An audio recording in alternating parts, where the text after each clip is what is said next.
के हवाले से बड़ी खबर, 10 से 15,000 और भी रिजल्ट जारी किए जा सकते हैं। कम नंबर से असफल अभ्यर्थियों को भी मौका दिया जाएगा।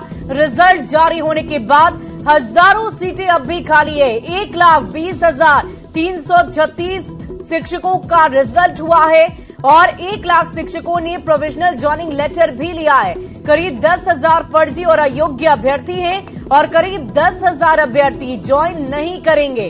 विभाग 5 दिन ज्वाइनिंग का इंतजार करेगा और उसके बाद 5 दिन बाद जो रिक्तियां सामने आएगी उसकी जानकारी आयोग को देना है।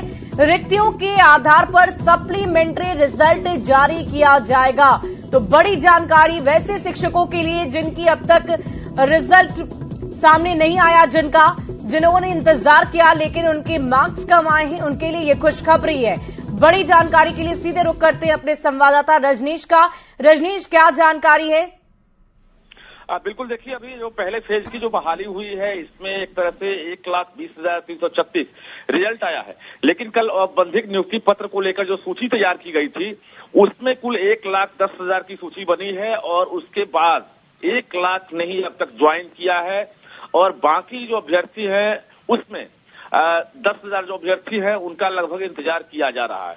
बता दें आपको कि 1,10,000 जो है वैसे अभ्यर्थी हैं जिनका सर्टिफिकेट वेरिफिकेशन दूसरे फेज में एक तरह से कहा जाए वेरिफिकेशन में इन्हें पास किया गया है और 10,000 जो है अयोग्य और फर्जी थे। अब रही बात की अब जो भी रिक्तियां हैं इसे जिलों के जिला शिक्षा पदाधिकारी ने अब शिक्षा विभाग को भेज दिया है। इसी रिक्तियों को जो है अब शिक्षा विभाग जो है तैयारी में है कि हम आयोग को दे दें और आयोग जो है उसी के आधार पर सप्लीमेंट्री रिजल्ट जारी करे, क्योंकि शिक्षा विभाग और बीपीएससी के बीच सहमति बन गई है और जैसे ही रिक्तियां आयोग को भेजी जाएगी उसके बाद आयोग जो है मेधा सूची के आधार पर जो कट ऑफ पार जो ऐसे अभ्यर्थी हैं खासकर जो क्वालिफाइंग मार्क्स लाने के बाद भी मेरिट में नहीं आ सके उनके लिए बड़ी खुशखबरी है, क्योंकि वो जो है रिजल्ट का इंतजार कर रहे थे और किसी कारणवश वो असफल हुए। तो वैसे अभ्यर्थियों के लिए बड़ी खुशखबरी हो सकती है। और फिलहाल हम बता दें कि अभी तारीख का ऐलान नहीं किया गया है, कुछ दिन और शिक्षा विभाग वेट करेगा। जो अभ्यर्थी अगर ज्वाइन नहीं करते हैं तो रिक्तियां बढ़ सकती है। हमने कहा कि 12 से 15,000 जो रिक्तियां हैं उसके एवज में सप्लीमेंट्री रिजल्ट जारी हो सकता है। यानी राज्य के जो असफल अभ्यर्थी हैं जो पहले फेज की बहाली में किसी कारणवश असफल हुए हैं उनका फिर से रिजल्ट आ सकता है। इसको लेकर शिक्षा विभाग जो है सहमति दे दिया है। अब सिर्फ रिक्तियों का इंतजार हो रहा है। बता दें आपको कि कुल 1,70,461 पदों पर बहाली निकली थी, जिसमें 1,20,336 जो है रिजल्ट आया और 50,000 जो रिक्तियां रिजल्ट के बाद जो बची है वो दूसरे फेज में मर्ज की जा रही है।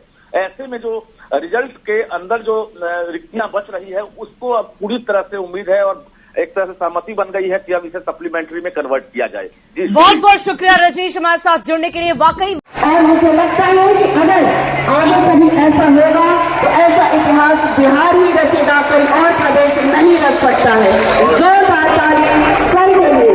थोड़ी जी मैं देख रहा हूँ कि सारे लोग खड़े हैं आदरणीय के पाठक सर को देखने के लिए और के पाठक सर उनका अभिवादन स्वीकार कर रहे हैं। जोरदार तालियां, क्योंकि जिनकी सोच की वजह से एक तस्वीर नई बन गई है बिहार की शिक्षा की, एक दशा और दिशा को बदल कर रख दिया है आपने आपके कुशल नेतृत्व में। माननीय मुख्यमंत्री जी के दिशा निर्देश के अनुसार श्रीमान के पाठक जी ने जो मिसाल स्थापित किया है उसको आने वाली